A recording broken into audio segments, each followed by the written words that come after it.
Hey there, Postal here. Been a hot minute since we've had a Hey there, Postal here beginning to my videos, huh?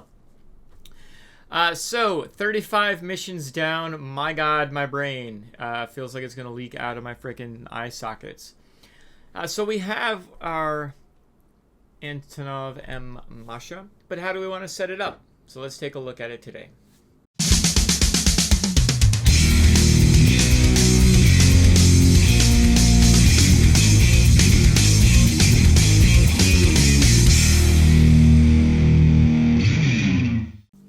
All right, so I've literally not flown this plane at all.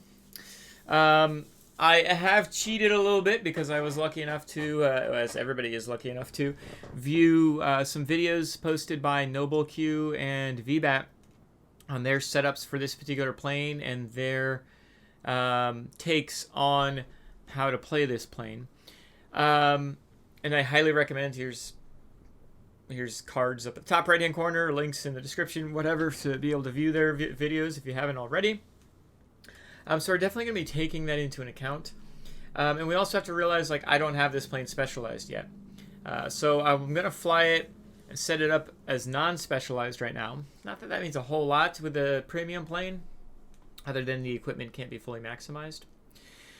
And then we'll take a look at it and see how long it takes to specialize it and then move on from there. I can always use tokens to specialize the plane, if you didn't know that. 110 tokens will specialize this plane, but then I'd only have 700. Shut up, Postal. So I might just specialize this after I fly it non-specialized for a while. We'll see how much I like it. I'm thinking I'm going to like it quite a bit. A, it looks cool, but B, it kind of fits my playstyle. Let's take a quick look here at the plane itself and the guns.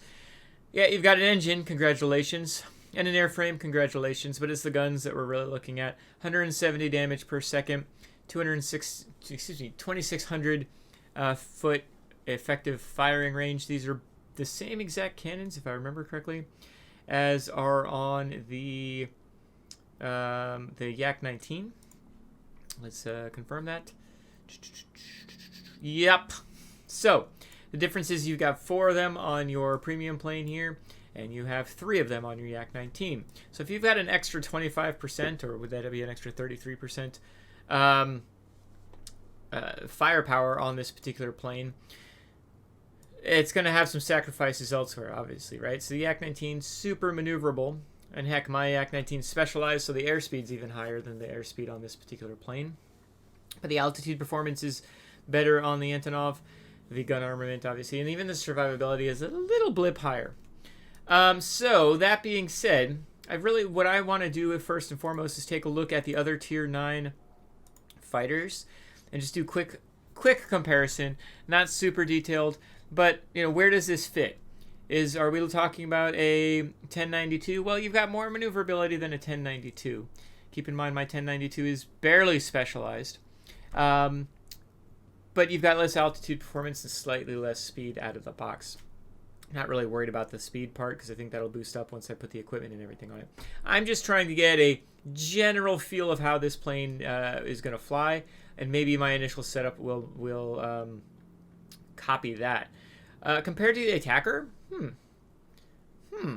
So the attacker, the maneuverability of the attacker is definitely right in line with the Masha. The airspeed's definitely higher, though. And your guns are going to be centralized. But the attacker, that seems like, as far as the airframe is concerned, something kind of similar, at least out of the box. TA-183, I can't imagine would be anything near. Yeah, all the metrics are all over the place for that. Same with the Key 162. Yeah, just way too much maneuverability. LA-160. LA-160's definitely got more maneuverability. Then again, keep in mind I've got mine built for maneuverability. But you've got more altitude performance in the Masha. So the LA-160, I kind of hypothesized that the Masha was going to be kind of like a replacement for the LA-160, kind of like what the Lavochkin line would have been if the LA-160 wasn't there, because the LA-160 is kind of an outlier on that line and on Soviet planes in general. But it's really not. Really not at all. The MiG is going to have much greater speed and altitude performance. Nothing can compare with that. FJ1's probably going to have more maneuverability, I would think, and altitude performance, right? Yep. because the guns are so weak, you make up for it with your maneuverability and altitude performance. So the closest plane that I've seen of these is really kind of like a mixture between a 1092 and an Attacker, which are two pretty darn good planes at tier 9. So that being said, it has middling maneuverability and airspeed for the tier. There's clearly planes that have much better airspeed, and there's clearly planes that have much better maneuverability. But it also it's definitely not the worst in any particular category across the board, honestly. And so for my equipment, I'm probably going to set this up based on that, on that perception. The cockpit equipment's probably going to be the oddest one for me. Initially, I'm just going to go for sight here. There's no reason to do anything but firing accuracy. But I will also definitely take a look at things like radio equipment, just to see if being sneaky is really good in this plane. I'm not sure G Suit's going to be the best option here, but we could see. I'm definitely never doing cockpit armor. Actually, this is probably the backwards order of my initial thought of it. Sight is going to be best option, then radio, then G Suit, then cockpit armor. We might experiment with our setup. For the airframe, so I'm not going to have great speed out of the gate. Let's go ahead and let's put lightweight wing frame on here. I'm not really worried about hit points when it comes to light fighter like this, and as such, I'm not going to go ahead and invest in or be afraid of investing in something that takes away from my hit points. I don't care, right? Ooh, roll maneuverability, nice, because I know the roll maneuverability on this is pretty poor. Anyway, out of the box. For engine, I'm going to actually go ahead and do a couple different things here. So we've got a couple different options in regards to airspeed. Keep in mind, clicking on the wrong thing here, with the airspeed, you've got 8 seconds of boost duration. It's not the best, but it's not terrible either. And so you want to make sure that we are trying to find that balance, right? We don't necessarily want to be down to 6 seconds, but we want to kind of just find that balance, right? So you could do something like boost efficiency. That will reduce your overall boost availability, which could be a pain in the butt. Or we could just do uprated engine. Uprated engine is going to help the acceleration without the boost, help potentially with the cooldown rate. Of course, so does injection. So I'm going to just go with this particular option to begin with, but we may adjust accordingly to boost injection at a later time if I feel like that's going to be. Really, it comes down to what do I think is going to be better, my airspeed when I'm not with the boost or my airspeed with the boost. And uprated engine is basically your overall speed without boost being used. Combined injection is going to be your overall speed with the boost. Considering you've got less boost with this particular plane, I think out of the gate, at least before specialization, this plane is going to utilize uprated engine better, but we'll see. Again, considering that my airspeed's not going to be something crazy over the top, I'm actually going to go with maneuverability again here. Simply because my focus is going to be on survivability by avoiding the hits in the first place. I'm not going to be able to, no matter how much I put on my airspeed on this particular plane out of the gate, I'm not going to be able to maximize the speed. Like, this is the maximum that you can do the equipment until you have specialization. So this setup could completely change once I specialize, because you can take the uprated engine here and actually have something that's ultimate. Right now, if I put ultimate equipment on here, you wouldn't get the effect of the ultimate equipment. It'd be hampered. And so once I specialize the plane and I can upgrade the equipment to like the crazy maximum, then I might go all in on speed. We'll see. Right now, because I know that I can't go all in on speed, my thought process is to survive by avoiding getting the hit in the first place. What do they say? Fight, flight, or freeze. I want to use my flight capabilities, my avoid the situation capabilities, to fight back. And so that's what I'm going to do. For my overall consumables, I don't know let's take a look at survivability. Resistance to fire is kind of low, and actually going to be pretty darn low once I'm done getting my adjustments. So a fire extinguisher might be a good idea on this plane if you don't have a pilot. I'm going to be putting a pilot that has a firefighter skill set on here, and we'll take a look at that in just a second. Pneumatic control assist, I put this on all my fighters. Well, not all my fighters, but all of them that I feel are going to be using some turn abilities, and that I need that extra turn ability from time to time. So here we've got a couple different options. I don't know how much the engine's going to get knocked out. Out of the gate, I'm going to put engine cooling, but I might go back to go to manual engine restart if the engine keeps getting knocked out. Right now, I just want that extra 10 seconds worth of boost. And I'm putting universal ammunition on here because why not? So this is going to be my initial setup with my thought process, with my basic understanding of this particular plane. Again, there's good details on like the exact metrics that this plane is going to be putting out. And you can take a look at those. But so for my understanding of the plane and my initial just glossing over the plane, we've gone ahead and put this setup. I'm going to apply.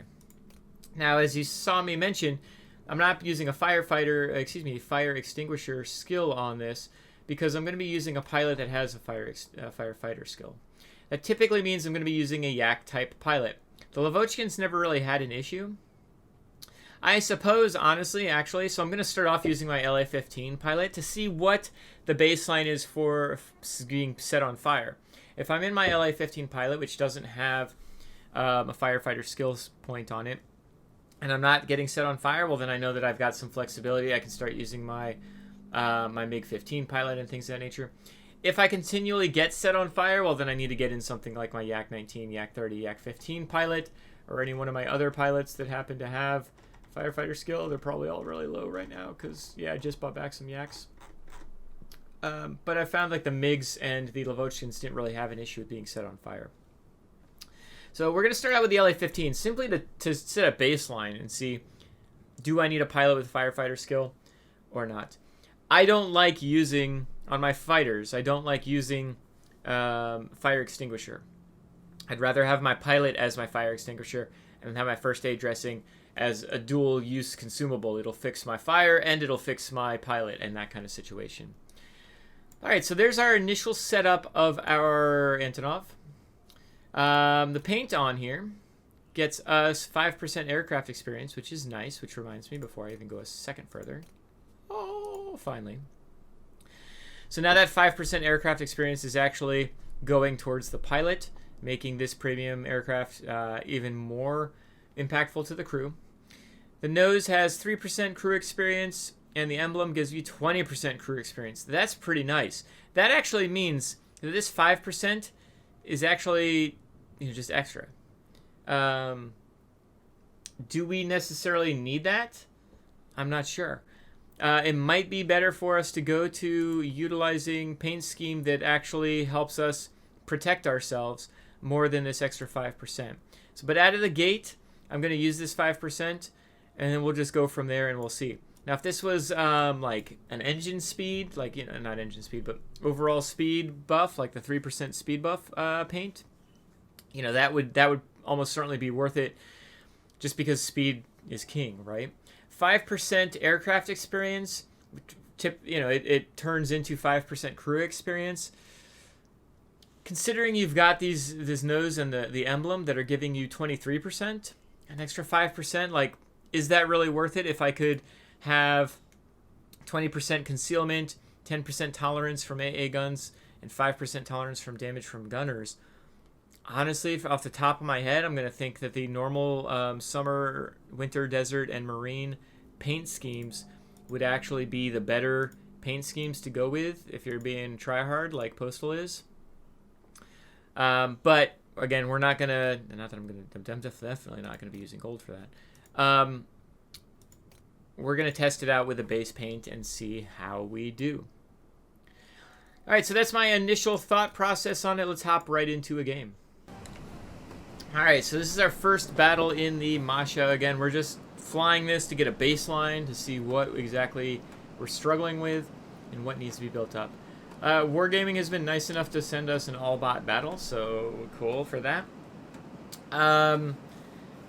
And so this is what I typically do on any new plane that I get that I don't have a full understanding of it. Wow, it does super tight turn.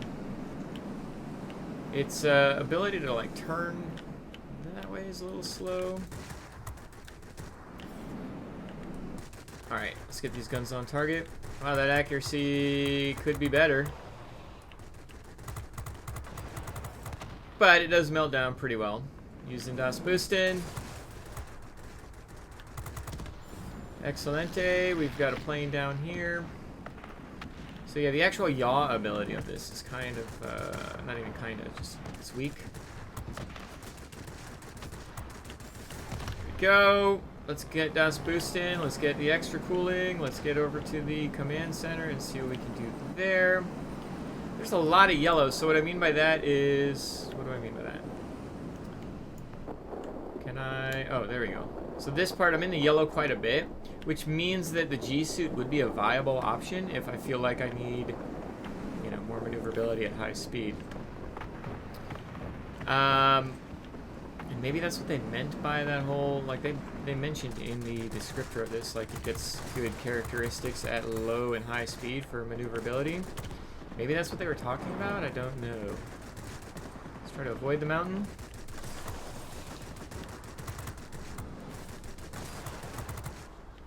Tappity tap.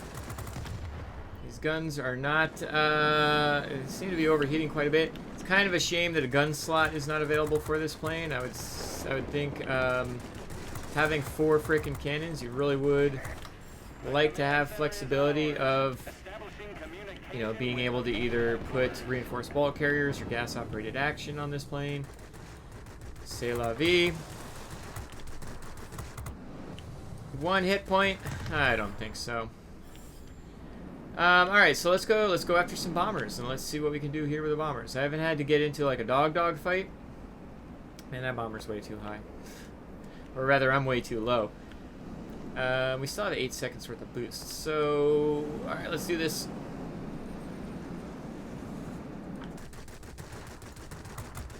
Just to see what we have to deal with. My middling altitude performance is not very helpful here. We have a heavy fighter inbound, it looks like. Oh, he's down low, that's good. Got an FJ-1, which can outmaneuver us. But let's go see. Well, he's kind of distracted, so I'm going to start poking the bear here. See what we can do. The fact of the matter is, versus light fighters, holy crap, these guns melt the heck out of planes.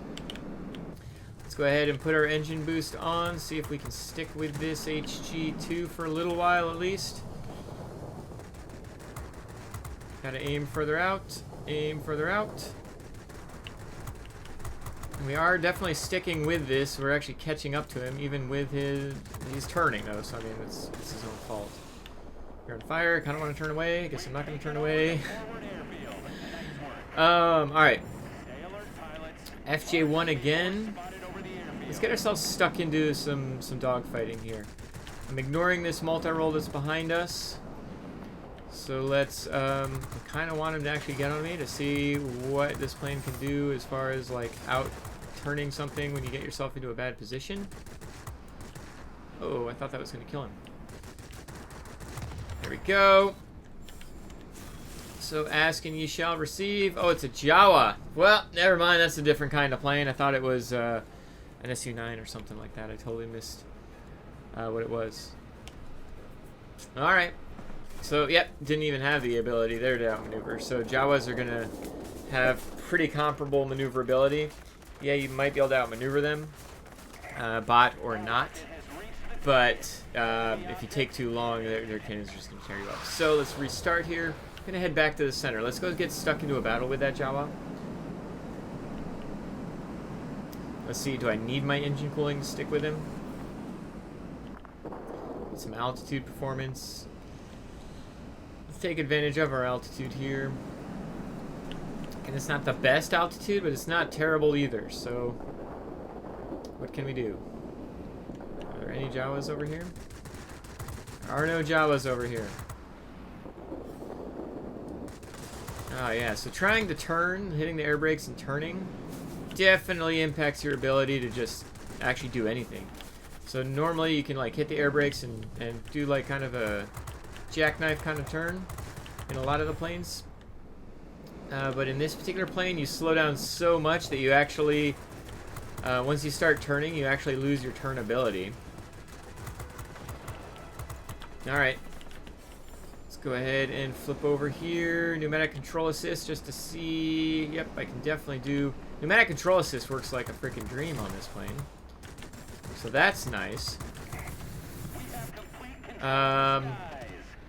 Alright. So that's pretty good. Let's go ahead and use our boost, see if we can't catch up with this 1056. Kinda, sorta, we can. He's clearly boosting as well.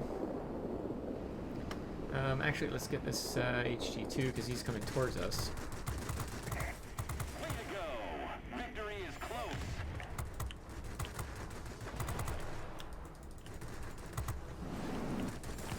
Go.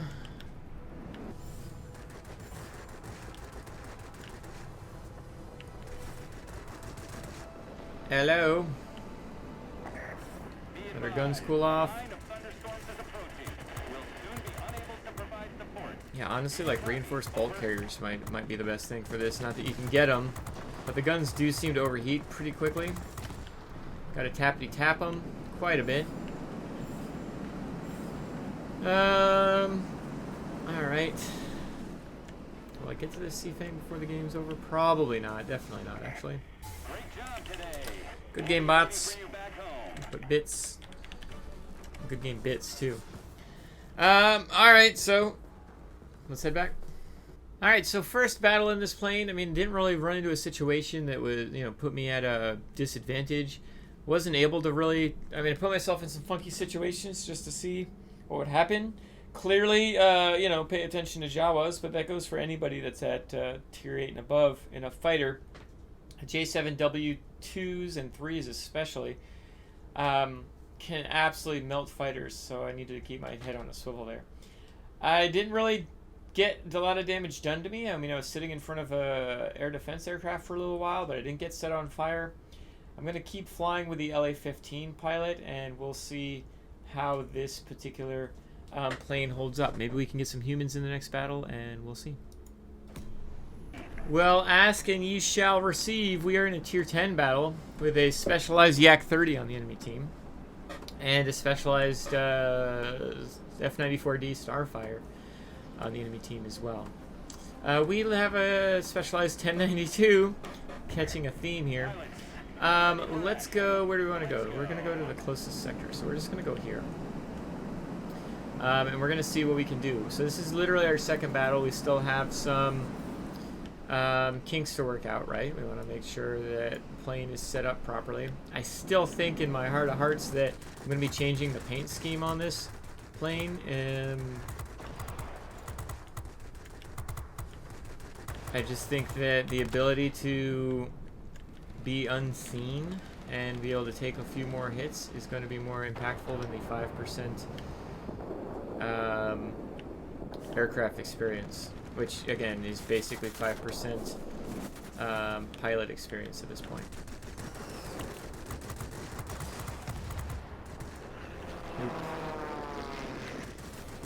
So that initial turn is really good, especially doing like up and overs.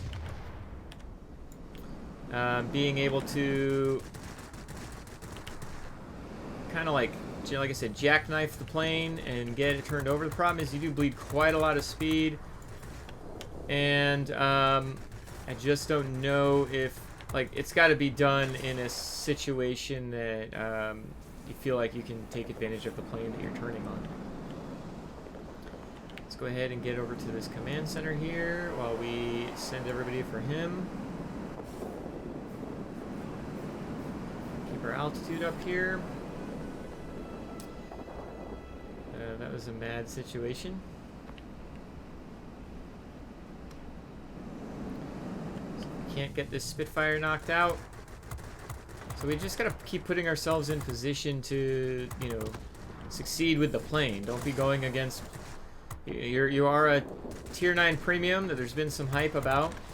It's not an overpowered plane by any means, but you don't, that doesn't, you know, you can't just go out and do whatever the hell you want in it.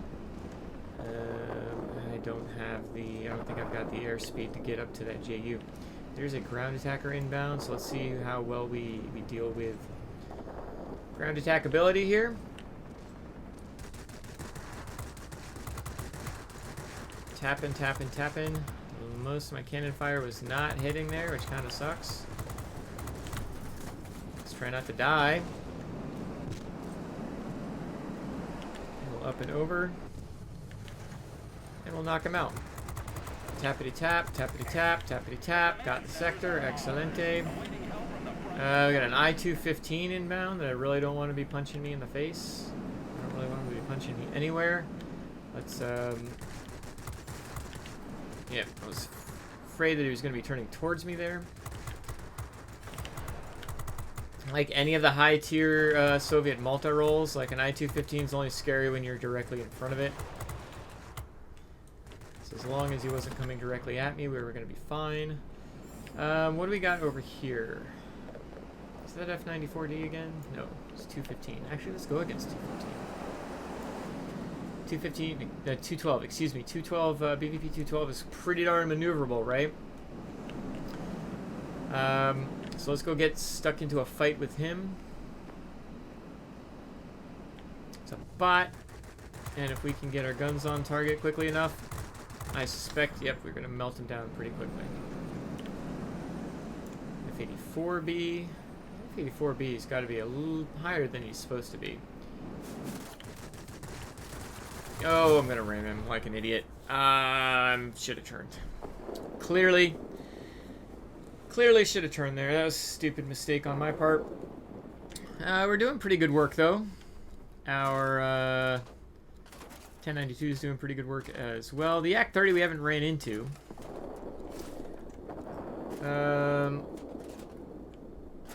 And I suspect, let's just pop in here. Hello. This guy's got to be on relatively low health. I have no idea how the ramming mechanics work in this game. I kind of assume part of it's just based on your role. If you're a multi-role, you can ram fighters better. If you're a heavy, you can ram multi-rolls better.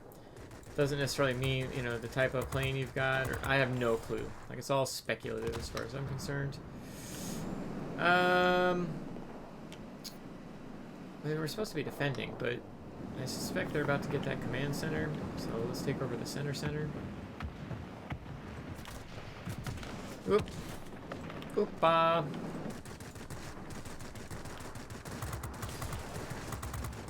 Yeah, getting these cannons to hit, I mean, it does a lot of damage. You have 4 23mm cannons, right?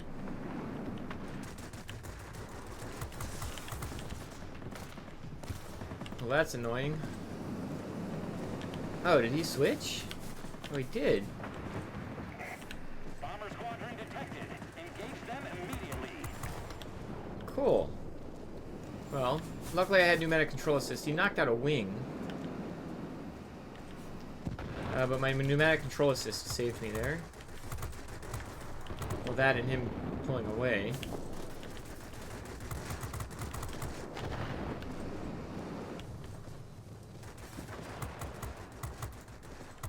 But that guy is now in a specialized 1092, so we need to be mindful of that. He's not in a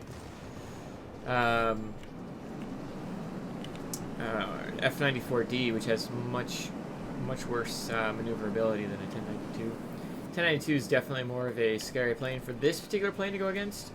Yeah, I can outmaneuver them, but I mean they've got excellent guns, obviously, and they've got excellent speed, obviously. If anybody's ever run into them, especially if you have it specialized. Who knows what he's got it specialized for? All right, we've knocked out the engine of the Javelin. Luckily, he turned a little bit, but we actually were catching up to him even before he was turning. That guy right there is probably pissed off at us. Yeah, he's clearly just coming directly over at us.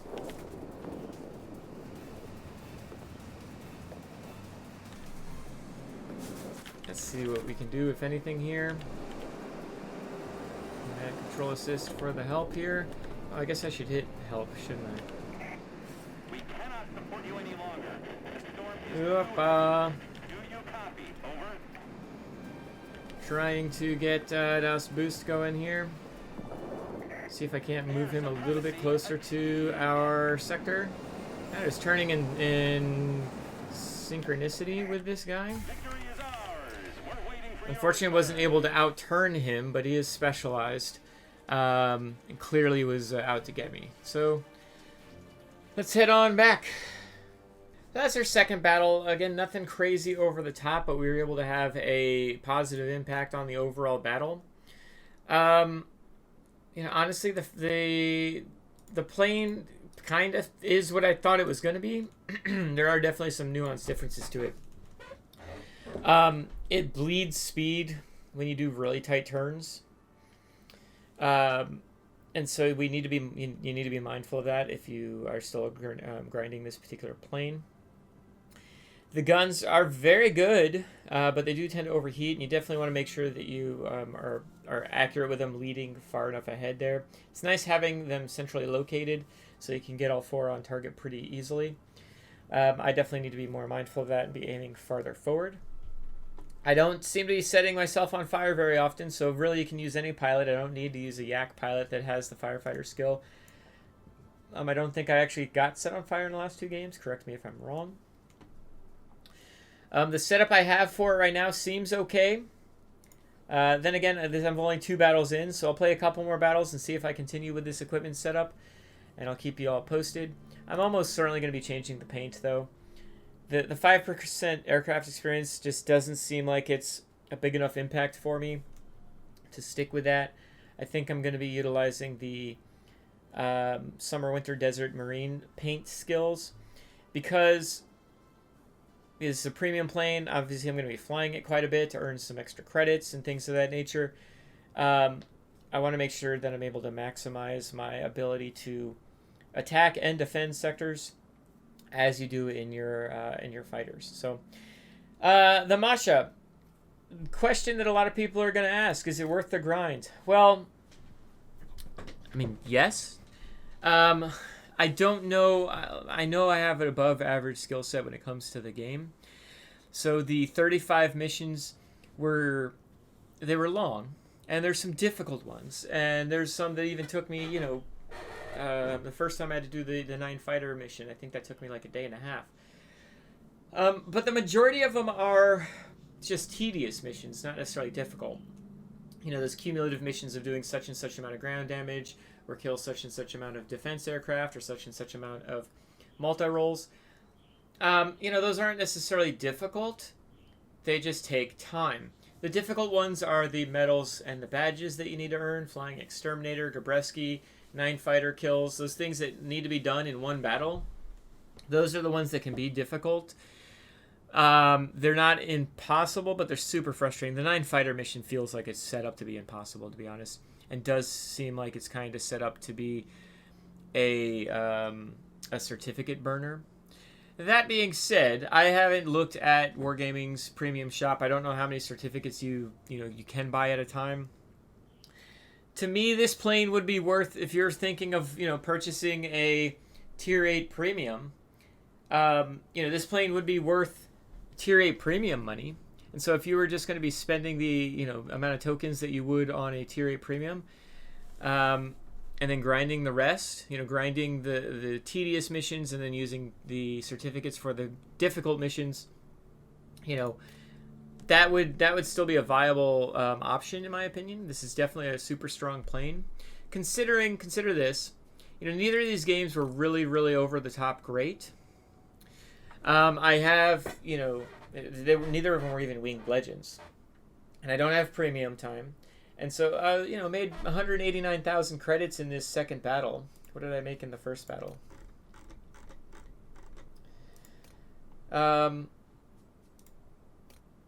It's basically the same thing, 189, right? With premium time, you're making over $250,000, and these are I think, going to be pretty standard battles for me. Obviously, I'm going to get some games that are going to be higher than this. And obviously, I'm going to run into games where, I can't outduel some sort of plane. But, it's making pretty darn good credits. And so my point is, if there's a certificate package out there and you want to spend $30 on it to fill in the gap on the missions, so that way you can complete these missions in the 30-day time frame. I think that would be worth it if you're going to be spending, if you typically spend money on premium planes anyway. I think this plane is up there and worth it. I don't think it's worth the whatever ridiculous, like, to pay for all the certificates. I wouldn't go out of my way to necessarily do that. I can't imagine this being worth, like, that much. And there's probably, like, it's a fighter, so not everybody's fond of fighters. Not everybody's fond of, you know, the low hit points. And sometimes it's easier to carry battles in some heavy fighters. So there's some good premium heavy fighters out there if you're, you know, looking for a premium per se. And so for me, I enjoyed the grind for the most part. Again, I'm not gonna lie, there's definitely some missions that I was like, what the heck is up with friggin' Wargaming and their missions. So keep that in mind if you're still doing this grind. There's just a lot of tedium. And so, yeah, there's my answer. I wouldn't pay the full price for it, but grinding out most of it and paying for some of it would definitely be a viable option. If you've got the time to just grind it like I did, then, you know, go ahead and just grind it. It's definitely worth that. It's a free premium, right? And I try to get as many of the premiums for free as I possibly can. Was able to get the Horton and the BVP 203. Was able to get the TU1. Forget what other ones off the top of my head. But, yeah. So there's that. So thank you so much for joining me. I know this was a little bit longer of one because we wanted to go into some details of it. I'll definitely be posting another video of this plane, either if I've got great game in it or once I get it to specialization, if I change my setup on the plane. Thank you so much, and I hope you have a great day. Bye.